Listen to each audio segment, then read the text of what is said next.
Bharatiya Janata party वो है कि जिसको भी अपने साथ लेते उसको खा जाती है। शिवसेना के साथ गठबंधन था, शिवसेना को लेके खा गई।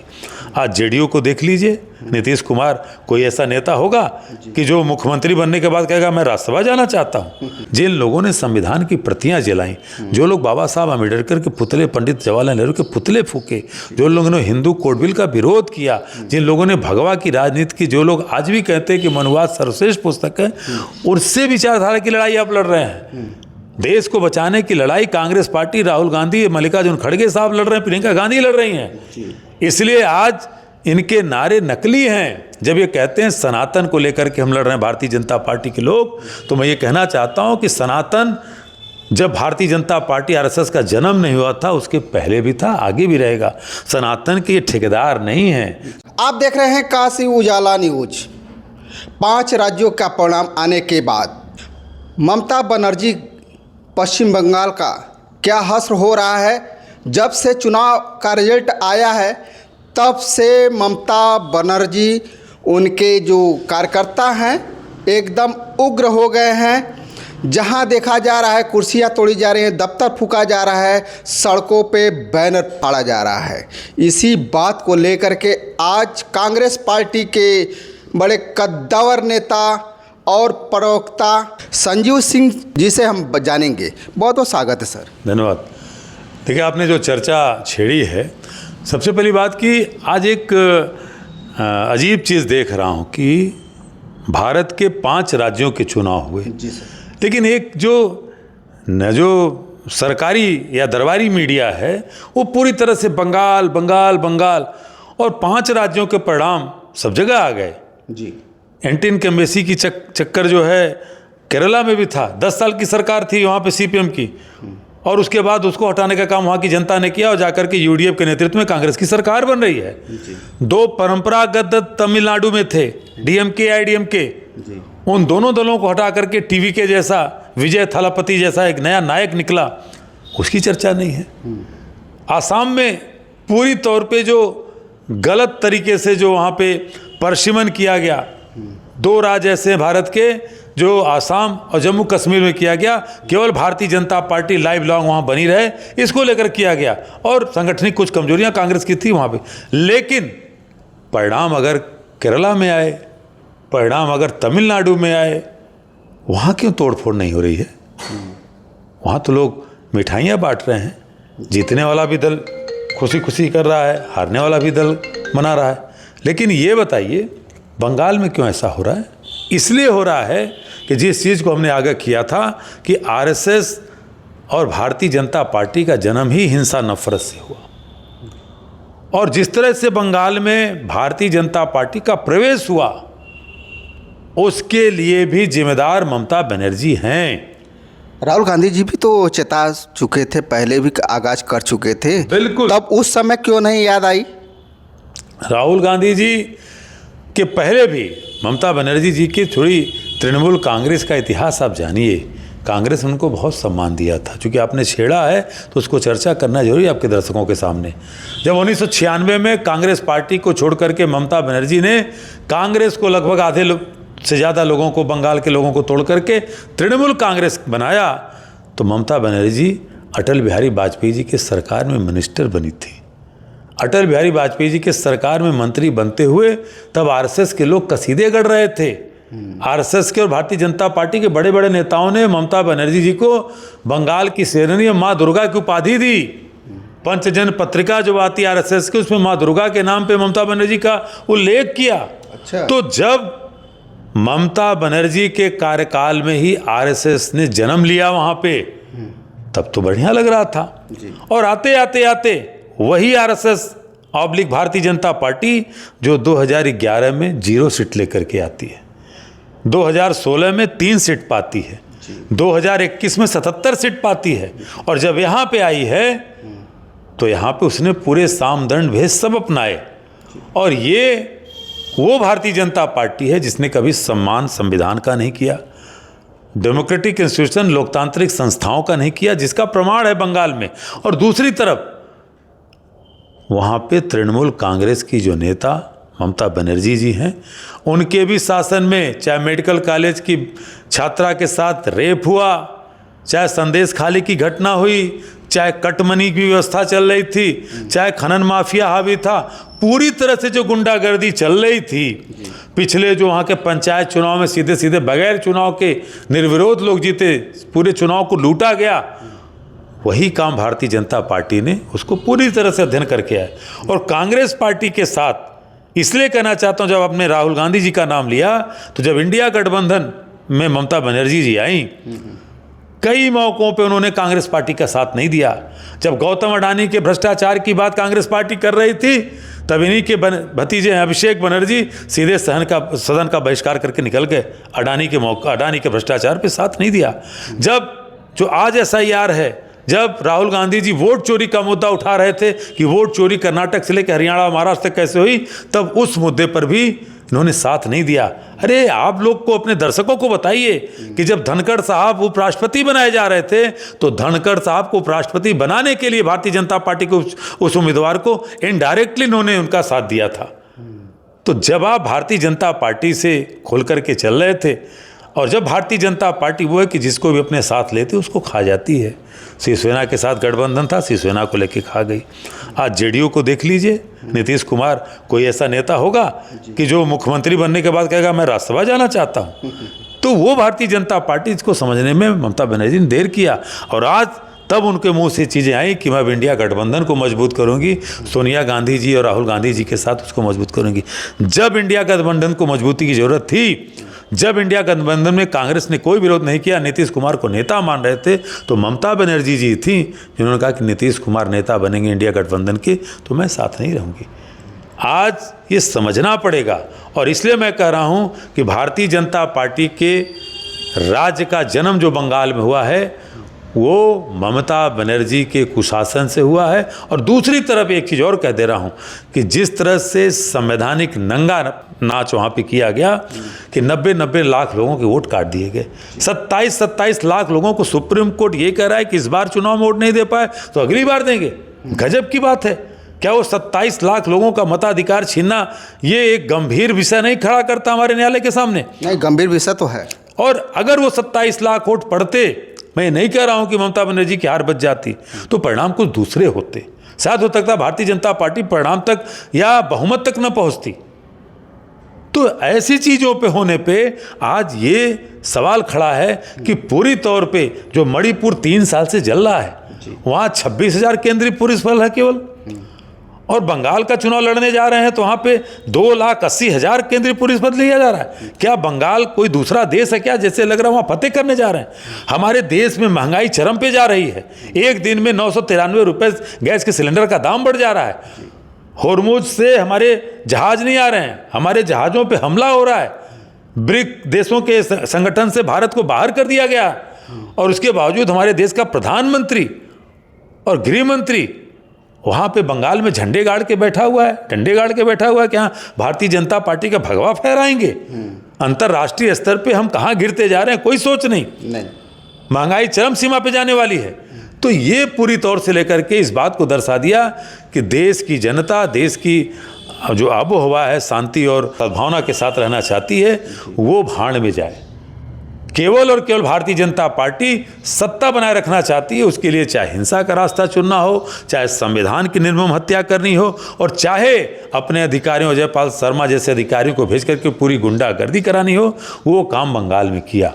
और इसलिए आज बंगाल का चुनाव स्पष्ट रूप से इस बात को कहता है कि वहाँ पे लड़ाई ज्ञानेश कुमार बनाम बंगाल की जनता थी, न कि तृणमूल कांग्रेस थी। तो क्या इंडिया गठबंधन का जो स्टैंड है, ममता बनर्जी आपको सपोर्ट करेंगी अब जिस तरह से बातें निकल के आ रही हैं? देखिए, ममता बनर्जी जी ने अपना खुद ही वक्तव्य दिया है कि मैं अब तो फ्री हूँ और मैं अब इंडिया गठबंधन को और उनको मजबूत करूँगी। 2-3 चीज़ें समझनी पड़ेंगी। देखिए, भारतीय जनता पार्टी जो आरएसएस की विचारधारा से पैदा हुई है, वो उसकी विचारधारा सीधे दक्षिण पंथ की है, जो सीधे कहती है कि one nation, one leader, one religion, यानी एक धर्म, एक नेता, एक राष्ट्र, ऐसा नहीं हो सकता। ये संविधान विरोधी चीज़ें हैं। जिन लोगों ने संविधान की प्रतियां जलाईं, जो लोग बाबा साहब अम्बेडकर के पुतले, पंडित जवाहरलाल नेहरू के पुतले फूके, जो लोगों ने हिंदू कोड बिल का विरोध किया, जिन लोगों ने भगवा की राजनीति की, जो लोग आज भी कहते हैं कि मनुवाद सर्वश्रेष्ठ पुस्तक है, उससे विचारधारा की लड़ाई आप लड़ रहे हैं। देश को बचाने की लड़ाई कांग्रेस पार्टी, राहुल गांधी, मल्लिकार्जुन खड़गे साहब लड़ रहे हैं, प्रियंका गांधी लड़ रही हैं। इसलिए आज इनके नारे नकली हैं। जब ये कहते हैं सनातन को लेकर के हम लड़ रहे हैं भारतीय जनता पार्टी के लोग, तो मैं ये कहना चाहता हूं कि सनातन जब भारतीय जनता पार्टी आरएसएस का जन्म नहीं हुआ था, उसके पहले भी था, आगे भी रहेगा। सनातन के ये ठेकेदार नहीं हैं, सनातन के ये मालिक नहीं हैं। लेकिन इसको लेकर के जब ये चर्चा करते हैं तो आपके चैनल पे आपके समझदार दर्शकों को कहना चाहता हूं कि एक तरफ बंगाल में सनातन का नारा दिया जा रहा है, उस दूसरी तरफ कहा जा रहा है कि साहब स्टालिन ने ऐसा बोल दिया, तो देखिए वो चले गए। भारतीय जनता पार्टी भी तो तमिलनाडु में थी, एक सीट के लिए तरस गई। और जिस तमिलनाडु में 90% हिंदू रहता है, पश्चिम बंगाल में तो 71% रहता है। 90% हिंदुओं का राज तमिलनाडु है, जहाँ पे हिंदुओं के तमाम पुराने मंदिर हैं, तीर्थस्थल है, जहाँ पे भगवान श्री राम जब माता सीता को लाने जो है लंका जा रहे थे, रावण से युद्ध करने जा रहे थे, तो वहीं तमिलनाडु में रामेश्वरम में भगवान शिव की आराधना की, और आज वहाँ पे रामेश्वरम में भगवान शिव का मंदिर है, तमाम हिंदू लोग जाते हैं। उस तमिलनाडु में भारतीय जनता पार्टी को 0 पे ला के रख दिया। उस तमिलनाडु की जनता ने रील से निकला एक रियल नायक खोजा, जिसका नाम है विजय थालापति। पूरा नाम है जोसेफ विजय थालापति। वो कौन है? 2 साल की पार्टी बना करके 2 साल की पार्टी। और वो कौन है विजय? वो तो क्रिश्चियन है, ईसाई है। कहाँ गया तुम्हारा नारा? तो इसलिए भाजपाइयों, लोगों को ये ठगने वाला काम और लोगों की आंख पे पट्टी बांधने का काम मत करो। वो तुम्हारे यहाँ जो आरएसएस में, जो भारतीय जनता पार्टी में जो काम करते हैं अंधभक्त, उनकी आंख पे पट्टी बांधने का काम करो। इसलिए कि तमिलनाडु की समझदार जनता ने तुम्हें खाता खोलने का मौका नहीं दिया। और वही विजय थालापति, चूँकि हम डीएमके के घटक दल थे, जीएमके के खिलाफ एंटी इनकम्बेंसी चली, जो कांग्रेस उसके साथ थी, आज उसको वहाँ की जनता ने हराया। लेकिन विजय थालापति ने सीधे सीधे कांग्रेस पार्टी, राहुल गांधी से समर्थन मांगा है। और निसंदेह हमारे शीर्ष नेतृत्व का अभी बैठक है, राज्य की इकाई पर निर्णय छोड़ रखा है। निश्चित है कि वहाँ पे दक्षिणपंथी नफरत, हिंसा की राजनीति का जन्म नहीं देना चाहते वहाँ की जनता के अनुसार, क्योंकि भाजपा को वहाँ की जनता ने लाइक नहीं किया। हम आने वाले समय में शीर्ष नेतृत्व चाहेगा तो हम हिमाचल प्रदेश, कर्नाटका, तेलंगाना, केरला के बाद 5वां राज्य हमारा तमिलनाडु होगा, जहाँ पे हम सुशासन की राजनीति करने जाएंगे। सर, चलते चलते एक सवाल बचता है। राहुल गांधी जी को चुनाव हुआ है, परिणाम आए हैं, तो उसके लिए क्या कांग्रेस पार्टी को जो संगठन को और मजबूत करना चाहिए? देखिए, कांग्रेस पार्टी की एक अपनी विचारधारा है, जिसने देश की आज़ादी में महत्वपूर्ण योगदान दिया, और देश की आज़ादी के बाद तमाम देश, भारत जो है एक विकसित देश कैसे बने, उसके लिए बहुत लंबी लड़ाई लड़ी और बहुत लंबे स्तर तक के चीज़ें लाई। अब तो पिछले 12 सालों से जो कांग्रेस ने दिया था, उसको बेचने का काम इस सरकार ने किया है। जो लोग न्यू इंडिया ला रहे थे, जो 2014 में नई आज़ादी बता रहे थे, राहुल गांधी जी उसी सोच के नेता हैं जिस सोच से महात्मा गांधी चले थे, बाबा साहब अम्बेडकर, सरदार पटेल, पंडित जवाहरलाल नेहरू, इंदिरा गांधी, उनके पिता राजीव गांधी से लेकर लाल बहादुर शास्त्री तक आए थे। एक ऐसा नेता है जिसके ऊपर एक भी बेईमानी के छींटे आप नहीं लगा पाए। वो भारतीय जनता पार्टी जो तनिक इशारे पे किसी खिलाफ ईडी सीबीआई लगाती है, 56 घंटे ईडी लगा करके राहुल गांधी को अब बेईमान नहीं साबित कर पाए। राहुल गांधी एक वाहिद शख्स, एक नेता है जो नरेंद्र मोदी और भारतीय जनता पार्टी संघ की आंख में आंख डाल करके बात करते हैं। और राहुल गांधी जी ने पिछले जब से राजनीति कर रहे हैं 15 सालों में अगर उठा के देख ली, जब से भारतीय जनता पार्टी आई है, जिन जिन चीज़ों की तरफ इशारा किया, सब कुछ भारतीय जनता पार्टी नरेंद्र मोदी की सरकार ने किया, और वो आज भी अपने वक्तव्य पे हैं। इसलिए राहुल गांधी जी हमारे सर्वमान्य नेता हैं। अब तो ममता बनर्जी जी भी कह रही हैं, और राहुल गांधी जी एक बड़े मन से एक लड़ाई लड़ रहे हैं, और उस लड़ाई में जितने हमारे सहभागी हैं, घटक दल के लोग हैं, उनको समझना होगा। इसलिए समझना होगा कि राहुल गांधी जी जब एक वैचारिकी की लड़ाई रखते हैं, कहते हैं कि हमें आरएसएस और भारतीय जनता पार्टी का समूल नाश करना है, क्योंकि हिंदुस्तान के संविधान, हिंदुस्तान के भाईचारे के लिए, लोकतंत्र के लिए ये एक विष के समान है। ये बात अगर समझ में आएगी तो घटक दल साथ आएंगे तो मजबूती मिलेगी। और दावे के साथ कहता हूँ कि भारतीय जनता पार्टी आरएसएस को नागपुर के कार्यालय में जाके केवल बैठना होगा। इस बात के साथ राहुल गांधी जी, कांग्रेस पार्टी बिल्कुल जहाँ जहाँ कमज़ोर रही है, मुझे लगता है कि ये सवाल आपका आसाम को लेकर के भी था। उस आसाम में एक शब्द आता है गैरी माइंडरिंग। गैरी माइंडरिंग वो है, अभी जैसे डीलिमिटेशन का बिल लाए थे, परसिमन का बिल लाए थे ना संसद में, और चिल्लाए कि साहब महिला बिल नहीं पास होने दिया। अरे महिला बिल तो 20 सितंबर 2023 को पास हो गया था नरेंद्र मोदी जी भाजपाइयों, और 16 अप्रैल 2026 को तो अमेंड हो गया, और उसके बाद हल्ला कर दिया कि नहीं पास हुआ। वो पास इसलिए विपक्ष ने आपकी चाल समझ ली, वो परसिमन नहीं पास होने दिया। अगर वो परसिमन पास हो जाता तो महिला बिल के तहत, महिला आरक्षण के तहत बैकवर्ड महिलाओं के अधिकार छिन जाते, SC ST की महिलाओं के अधिकार छिन जाते, अल्पसंख्यक महिलाओं के अधिकार छिन जाते। इसलिए कि जो परसिमन के द्वारा जो आप 815 सीट ला रहे थे, उसमें सीटें 500 के लगभग ऐसी सीटें लाते जिसमें आपके भारतीय जनता पार्टी के पुरुष सांसद न जाते, और आप लाइव लॉन्ग आप अपनी सत्ता में बने रहते। यही काम आपने आसाम में किया, जिसको गैरी माइंडरिंग कहते हैं।